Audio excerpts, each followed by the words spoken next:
Bid'atning xatiri. Bismillah, alhamdulillah, salatu vassalamu ala rasulillah. Assalamu alaykum wa rahmatullohi va barakatuh. Tuvanda dehqonlarga Şeyh Salim al-Hilali hafizahullahning bid'at va uning ummatga solgan ziyonlari risolasidan 8-bab bid'atning xatiri temasini o'qiymiz inshaalloh. A'udhu billahi minash shaytonir.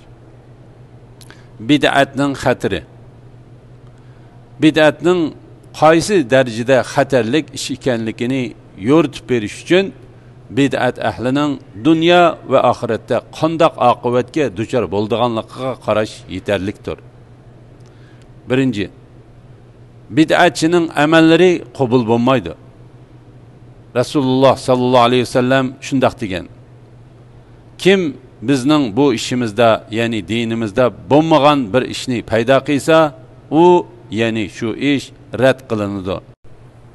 Bid'atning yaxshisi bor deb da'vo qilgan kishilarning texmi shundoq bo'ladi. Alloh subhanahu va taolo shundoq degan. Tarjimanisi: sizlarga amallari jihatdan eng ziyon tortqichilarni aytib beraylikmi? Ular hayoti dunyoda qilgan amallari yo'q chiqqan, ammo o'zlari obdan ish qildik deb o'ylagan odamlardir. Sura Kaf 103-104 oyatlar. Ikkinchi, bid'atchi gunohini davomlashtirgan, ya'ni bid'at sodir qilishni to'xtatmagan muddatda tavba qilishi cheklanadi va shu sababdan yomon oqibatga duchor bo'lishi mumkin bo'ladi. Chunki Rasululloh sallallohu alayhi vasallam shundoq degan: Alloh bid'atchilarning tavbasini cheklavatdi. Şeyh Albani rahimahulloh Silsilatul Ahadis Sahih 1620 numurda hasan deb baholagan. Uchinchi, Havz-i Kavsarga kelolmaydi va Rasululloh sallallohu alayhi vasallamning shafaatiga nail bo'la olmaydi. Chunki Rasululloh sallallohu alayhi vasallam shundoq degan: men sizlardan burun ko'l, ya'ni Havz-i Kavsarning yanida bo'laman. Sizlardan ba'zi kishilar menga ko'rsatildi. Ularni ko'lga boshlay deb turganimda, ular mening yinimdan tartib akitildi. Men: Rabbim, ular mening amrohlarim deyman. Alloh: ularning sendan keyin nimalarni paydo qilganligini bilmaysan deydi. La ilaha illalloh Muhammadur Rasululloh. Buxoriy Fathul Bari 13-3. Yani bir rivayette senden keyin nimalarni o'zgartib o'tganligini bilmaysan deydi. Mendan keyin o'zgartib o'tganlarga azob bo'lsin deyman deyilgan. Buxoriy Fathul Bari 4-bet. 4. Bununla göre bid'at sodir qilgan kishining qiyomatga qadar gunohkor hisoblanadiganligi. Alloh subhanahu va taolo bu vaqtda shundoq degan.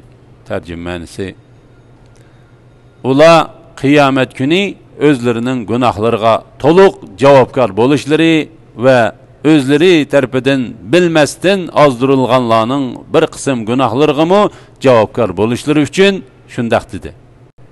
Ularning javobgar bo'ladiganini nima degan yomon?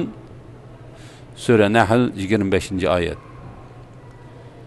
Rasululloh sallallohu alayhi vasallam bu vaqtda shundoq degan: kim islomda yomon bir yo'l açsa, hem o'z amalining hem gunohlaridan hech narsa kemaytib etilmagan holda mush yo'lga ergashganlarning gunohini ustiga yuklab oladi. Bu hadisning tahriji oldingi boblarda bayon qilingan. Buningdan sirt bid'at shuning qarshisida bir sunnatning yo'qilishiga sabab bo'ladi. Buning gunohimi bid'atchining bo'yniga ortiladi. Shundaqla bu hassilinib mangadigan bir gunohdir. 5. Her bir bid'at ahli mel'undur. ya'ni la'nat qilingandir. Rasululloh sallallohu alayhi vasallam shundoq degan: kim bu ishda bir narsalarni paydo qilsa yoki paydo qilgan birini panohiga olsa, Allohning, farishtalarning va barliq insonlarning la'nati uningga bo'lg'ay. Bu hadisning tahriji oldingi boblarda bayon qilingan. 6. Bid'atchilar barg'on sari Allohdan yiroqlashidi. Xavorijlar to'g'risidagi hadis buning dalilidir. Sizlardan biringlar ularning namozining oldida o'zining namozini oz sanaydi. Ularning tutgan ro'zisining oldida o'z ro'zisini oz ko'rdi. Ularning Qur'on tilovat qilishi oldida o'z qiroatini oz sanaydi. Ular Qur'onni o'qiydi, ammo Qur'on ularning bo'g'zidan o'tmaydi. O'qning yodin etilib chiqqanidek ular dindan chiqib ketadi. Bu hadis tahrijimi ilgirki boblarda bayon qilingan bo'lib, xavorijlar to'g'risidagi hadisning mutavatir ekanligini bilishda foyda bor. Rasululloh sallallohu alayhi vasallam bu hadisda ularning o'z bid'atlarida qanchalik ajr singdirganligini o'tirib qo'ygandan keyin ondan ularning Allohdan qanday yiroqlashib ketadiganligini bayon qilgan. 7. Kishilarni o'z bid'atlariga chaqiruvchining guvohligining qabul qilinmaydiganligi. Kishilarni bid'atga chaqirgan kishi shariatning qo'g'dilishi va u insonlarga keltiradigan ziyonning dab'i qilinishi uchun bu dunyodami jazolantiriladi. Bid'atchi uchraydigan eng yenik jazo uning bilan bo'lgan munosabatning uzilishidir. Uning dinda e'tibori qolmaydi. Uningdan ilm o'rganilmaydi. Guvohligi qabul qilinmaydi. Uningdan fatvo so'ralmaydi.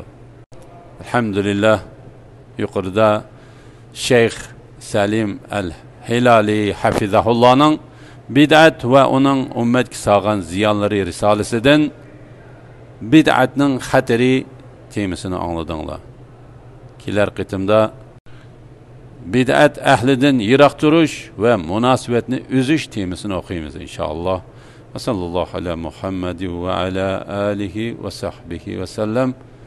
Assalomu alaykum va rahmatullohi va barakatuh.